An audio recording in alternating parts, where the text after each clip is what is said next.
বয়স ৬৬। মাকসুদ মাহমুদ আলী ওরফে লাকি আলী বলিউডের সুপরিচিত সঙ্গীত শিল্পী ও অভিনেতা। কাহনা প্যার হ্যায় ছবিতে এক পালকা জিনা গানটি তাকে জনপ্রিয়তার শিখরে পৌঁছে দেয়। সঙ্গে ছিল ঋতিক রোশনের নাচ। তবে শুধু এই গান নয়, আরও অনেক গানে শ্রোতাদের মাতিয়ে রেখেছেন শিল্পী। সম্প্রতি ছবিটি মুক্তির ২৫ বছর পূর্ণ হলো। একটি অনুষ্ঠানে সঙ্গীত শিল্পীকে জিজ্ঞাসা করা হয় তার স্বপ্ন কি। জবাবে তিনি জানান, আবার বিয়ের বাসনা রয়েছে তার। খবর পিঙ্ক ভিলার। ধুলো, ময়লা ও ক্ষতিকর ধূলিকণা থেকে নিমিষেই মুক্তি দেয় চৌধুরী এয়ার পিউরিফায়ার।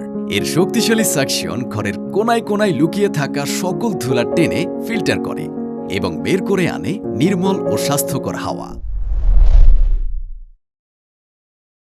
ওই অনুষ্ঠানে লাকির উত্তর অনেককেই চমকে দিয়েছে। তিনি বলেন, আমার স্বপ্ন যে আমি আবার বিয়ে করব। আগে ৩ বার বিয়ে করেছিলেন লাকি, এখন ৪র্থবার বিয়ের জন্য আগ্রহী তিনি। সাবেক স্ত্রীরা প্রত্যেকেই বিদেশিনী। ১৯৯৬ সালে অস্ট্রেলীয় মেঘন সেন ম্যাকলেডির সঙ্গে প্রথমবার ঘর বাঁধেন লাকি। বছর কয়েক সংসার করার পর পথ আলাদা হয় দুজনের।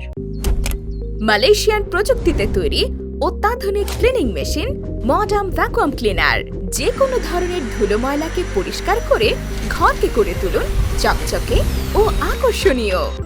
Modem, brand of luxury. এরপর ২০০০ সালে আনাহিতা নামের এক পার্সি নারীর সঙ্গে ঘর বাঁধেন।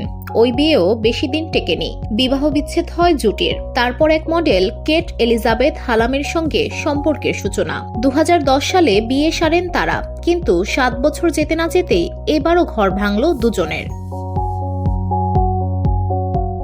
VOD Bangla news desk.